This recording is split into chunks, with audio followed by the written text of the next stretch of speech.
Howdy everybody.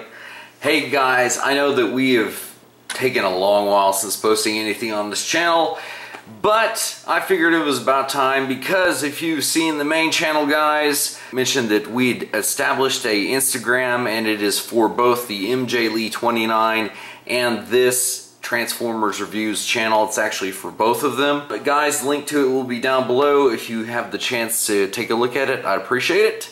But on with everything, because in this shot here we can see the greatest heroes of Cybertron, at least as far as G1 goes. And I thought this was kind of like a pretty cool shot because it's just like them like going for it. And also, you know, this is nothing new to anybody, but I finally got like the Studio Series Grimlock, which is really one of my favorites. It basically is just a simplified Masterpiece Grimlock. I mean, that's really all he is, but he's great at what he does. And I did have to get a third-party sword for him because what is it with the last at least two Grimlocks not having swords? And I mean, I'm counting him. That's ridiculous. That's like his signature thing. But then again, they didn't give Cheetor his guns, so why am I surprised again? Anyway, moving on from that, one of the things that I think it's a shock and I'm not happy about it is the fact that Galvatron, of all people, if you saw our last video, is so much bigger than Optimus. Like, in the show they were the same height, and like I said in my Galvatron review, Rodimus is supposed to be about the same height. It'd help if you were over here. Anyway, it just, I don't know. I've never liked the fact whenever the villain was like bigger than the hero. And especially when you know, these guys are supposed to be like the most accurate versions.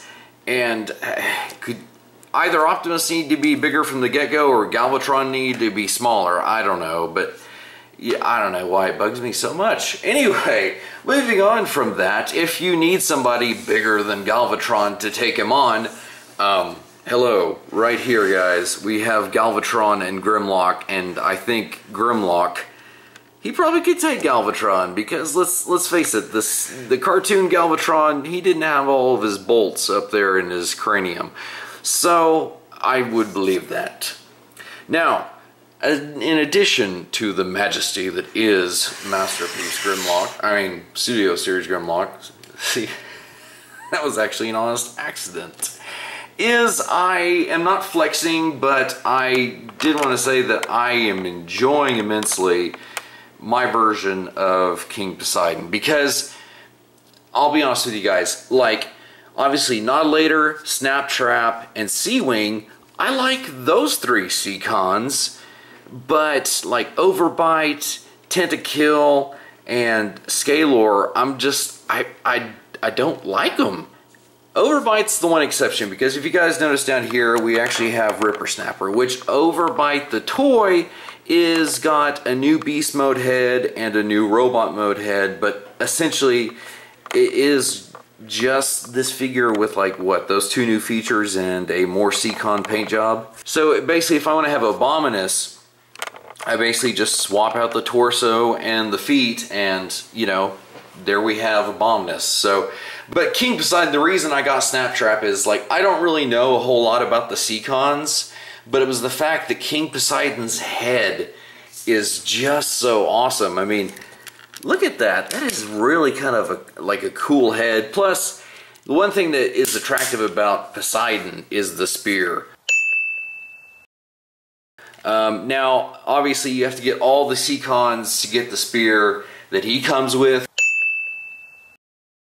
But, I mean, if you have Transformers and you have enough, you could just generate your own spear. And then also the fact that Snaptrap came with, you know, King Poseidon's feet, which those are unique, to be honest. And, anyway, I'm sorry, I'm gushing over this because it's kind of like, you know, when you get a Transformer you don't know a whole lot about, your imagination can kind of just like fill in the gaps. And that's kind of what I'm doing with King Poseidon because of just what I see visually. You know, oh man. But anyway, the other reason for this video, and I know we just kind of glanced over Galvatron really quickly, but this is essentially going to become like Galvatron Part 2. So one of the things that I ended up kind of cutting originally was talking about like it was the detail and I think like the arms. So we'll address the detail first. For a near perfect version of Galvatron in Kingdom, not Siege, Kingdom Galvatron, why did they bring back the Siege scuffing? Like, okay, like visually I ignore it, but every so often my brain forgets to do that, and I'm like, oh yeah, he does have scuffing. Like, that is so weird. Why do that? I don't know. So, okay, addressing the other thing, because some folks, and I guess this was the reason for doing it, some folks feel that, I guess in the animation, and he might have, I haven't watched season 3 in forever. I guess for some folks, they feel the cannon should be down here, but I know that's definitely a Megatron thing for it to be on the forearm. For Galvatron, it may have been attached, but just the way it was drawn, it always felt like this part was up here, maybe not attached to the arm, but, you know, that's where I tend to leave it. And, you know, they did the same thing on Megatron. But it's like when you put it over here, it's just like, ooh, that doesn't quite sit right. And then especially down here, it's just like, what is good? You know, no. And see, that's the other thing I don't like about it being so far down is like it comes down to like almost, well, actually it does come down to the same area as foot is in if you go horizontally over. So anyway, hey, you know what? If you guys like getting the other sockets, that's cool. I mean, just personally, I'm gonna go right here. Let's see here. I just want to see how this looks. Yeah, that's a little strange, to be honest.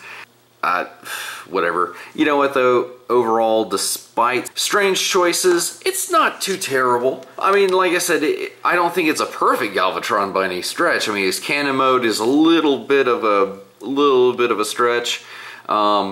But robot mode, aside from the things like I talked about, he's actually pretty cool and I like him. Anyway guys, that has been another episode on this channel. Like I said, I wanted to just kind of post a video since we haven't done a heck of a lot on here.